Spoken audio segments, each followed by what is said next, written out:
प्यारे सज्जनों, दुनिया में आमतौर पर ऐसी धारणा बना ली गई है कि ईश्वर कहीं आकाश में रहता होगा और वहीं से बैठ करके सारी दुनिया का संचालन करता होगा। वो कोई सफेद सी दाढ़ी वाला बुजुर्ग सा दिखने वाला व्यक्ति होगा। ये एक आम हिंदू सोचता है कि वो स्वर्ग में रहता होगा, उसका महल किसी दिव्य रोशनी से नहाया हुआ होगा। एक मुस्लिम सोचता है नहीं, खुदा का घर तो जन्नत में है, वो वहीं से बैठकर उनकी नमाज अजान का सवाब लिख रहा होगा। प्यारे सज्जनों, इन्हीं कल्पनाओं के जंजाल में वर्षों से इंसान भ्रमित है। उसे धर्म के नाम पर सिर्फ भ्रम बेचा जा रहा है, उसे स्वर्ग नरक की कल्पना बेची जा रही है, उसे ईश्वर के ठिकानों के चित्र बेचे जा रहे हैं। उन चित्रों से लगता है कि जैसे बादलों के बीच उसका घर होगा। हालांकि ये अनसुलझा रहस्य है जिसे लोग अपनी कल्पना के अनुसार सुलझा लेते हैं। पर यह रहस्य इतना अनसुलझा क्यों है? क्या वास्तव में इंसान का घर इन्हीं इंसानी कल्पनाओं के आसपास होगा? क्या ऐसा नहीं लगता कि संसार की करीब करीब समस्त जातियों ने ईश्वर के रहने के ठिकाने अपनी अपनी कल्पना से पैदा किए?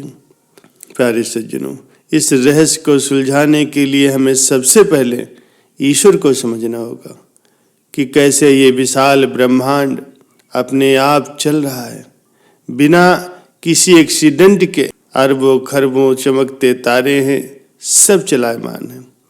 पृथ्वी अपनी धुरी पर करोड़ों वर्षों से ही एक चाल से घूम रही है।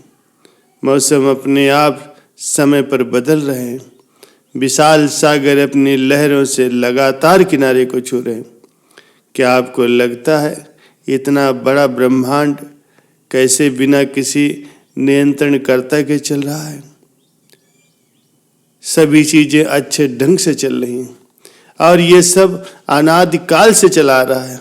न कोई हिसाब किताब रखता है, न कोई सूरज से कहता है कि समय हो गया, अब उदय हो जाओ। सब कुछ बिल्कुल ठीक ठाक चल रहा है। करोड़ों आकाश गंगाएं ग्रह नक्षत्र सब घूम रहे हैं, सब कुछ व्यवस्थित चल रहा है। इसलिए जब तक कोई एक जीवंत देह की तरह इसका संचालन करता न हो, तो कैसे कोई बाहरी नियंता अनादिकाल से अनंत काल तक इसकी व्यवस्था आसमान में बैठकर संभाल सकता है? वो बोर हो जाएगा। आखिर इस सारे झमेले का मतलब क्या है? प्यारे सज्जनों, इसमें वास्तविकता क्या है? कोई ब्रह्मांड के बाहर कोई दूसरी शक्ति से चला रही। जरा सोचिए, क्या इंजन गाड़ी से अलग हो सकता है? कि इंजन कहीं और रखा है और गाड़ी चल रही है? शायद नहीं। गाड़ी तो तभी चलेगी जब इंजन उसके अंदर होगा। तो क्या इतने बड़े ब्रह्मांड की रचना कहीं बाहर बैठकर हो सकती है, या इसको चलाने के लिए बाहर से इसकी व्यवस्था हो सकती है? जैसे देह के अंदर रह कर के आत्मा इस शरीर को संचालित करती है, तो वो जरूर नीति नियंता इसी ब्रह्मांड के अंदर ही होगा। इसीलिए अपने धर्म ग्रंथों में कहा गया है कि जो कण कण में विद्यमान है, जो निराकार है, सर्वव्यापक है, अनादि है, जो अनंत है, अजन्मा है, वही परमात्मा है। प्यारे सज्जनों, इससे ये समझा जा सकता है कि ईश्वर का कोई निर्धारित ठिकाना नहीं है। वो अलौकिक दिव्य शक्ति से सर्वत्र विद्यमान है। प्यारे सज्जनों, एक दिन बादशाह अकबर ने बीरबल के सामने अचानक ही 3 प्रश्न रख दिए। वो प्रश्न थे कि ईश्वर कहाँ रहता है, वो कैसे मिलता है और क्या करता है। बीरबल इन प्रश्नों को सुनकर के सकपका गए और बोले, जहांपनाह, इन प्रश्नों के उत्तर मैं कल आपको दूंगा। जब बीरबल घर पहुंचे तो बहुत ही उदास थे। उनके पुत्र ने जब उनसे पूछा तो उन्होंने बताया, बेटा, आज बादशाह अकबर ने मुझसे एक साथ 3 प्रश्न पूछ दिए कि ईश्वर कहाँ रहता है, वो कैसे मिलता है और वो क्या करता है। मुझे उनके उत्तर नहीं सूझ रहे और कल दरबार में इनका उत्तर देना। बीरबल के पुत्र ने कहा, पिताजी, कल आप मुझे दरबार में अपने साथ ले चलना, मैं बादशाह के प्रश्नों के उत्तर दूंगा। पुत्र की हट के कारण बीरबल अगले दिन अपने पुत्र को साथ लेकर के दरबार में पहुंचे। बीरबल को देखकर बादशाह अकबर ने कहा, बीरबल मेरे प्रश्नों के उत्तर दो। बीरबल ने कहा, जहांपनाह आपके प्रश्नों के उत्तर तो मेरा पुत्र भी दे सकता है। अकबर ने बीरबल के पुत्र से पहला सवाल पूछा, बताओ ईश्वर कहाँ रहता है। बीरबल के पुत्र ने 1 गिलास शक्कर मिला हुआ दूध बादशाह से मंगवाया और कहा, जहांपनाह दूध कैसा है। अकबर ने दूध को चखा और कहा, यह मीठा है। परंतु बादशाह सलामत, क्या आपको इसमें शक्कर दिखाई दे रही है। बादशाह बोले, नहीं, वो तो घुल गई है। तो उसने कहा, जी हाँ जहांपनाह, ईश्वर भी इसी प्रकार संसार की हर वस्तु में रहता है। जैसे शक्कर दूध में घुल गई है, इसलिए वो दिखाई नहीं दे रही। बादशाह ने संतुष्ट होकर अब दूसरे प्रश्न का उत्तर पूछा, बताओ ईश्वर कैसे मिलता है। बालक ने कहा, जहांपनाह थोड़ा सा दही मंगाइए। बादशाह ने दही मंगवाया तो बीरबल के पुत्र ने कहा, महाराज क्या आपको इसमें मक्खन दिखाई दे रहा है।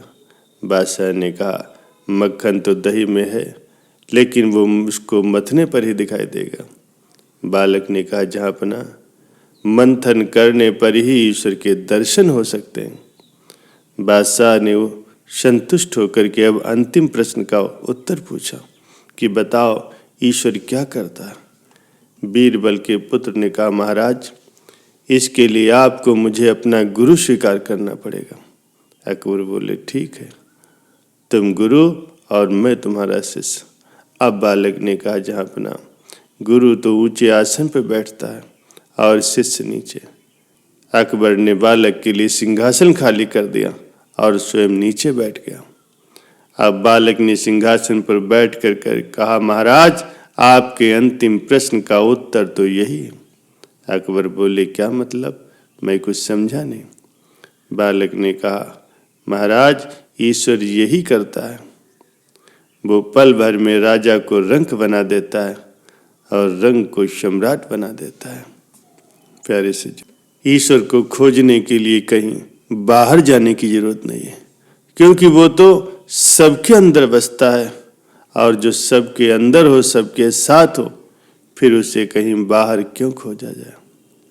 एक परम शक्ति जो पूरी सृष्टि को चला रही है, जिसके जरिए खंड ब्रह्मांड सजे हुए हैं, वो सब में समाहित है, सब कुछ उसमें निहित है। वो कहीं बाहर नहीं, बल्कि वो तो हर किसी के अंदर मौजूद है। फिर उसे बाहर खोजने की जरूरत नहीं है, क्योंकि वो पहले से ही अंदर है। फिर उसे बाहर क्यों खोजा जाए। जिस तरह पानी की हर बूंद जाने अनजाने सागर का हिस्सा होती, ठीक उसी तरह से सृष्टि की हर रूह यानी हर आत्मा रूपी बूंद उस परमात्मा रूपी सागर का ही अंश है। जिस तरह सूरज से निकलने वाली हर किरण अपने आप में एक सूरज समाहित की होती, ठीक उसी प्रकार से सृष्टि में रहने वाली हर रूह में परमात्मा समाहित है। जब आत्मा और परमात्मा दोनों ही एक दूसरे में समाहित है, तो फिर अलग होने या कहीं बाहर खोजने का तो सवाल ही पैदा नहीं होता। जब दोनों एक ही है, एक में ही है, तो सब कुछ अंदर है, बाहर कुछ नहीं। जब आत्मा शरीर के अंदर मौजूद है, तो परमात्मा भी वही मिलेगा, और जब मिलेगा तभी यकीन होगा कि आत्मा ही परमात्मा है।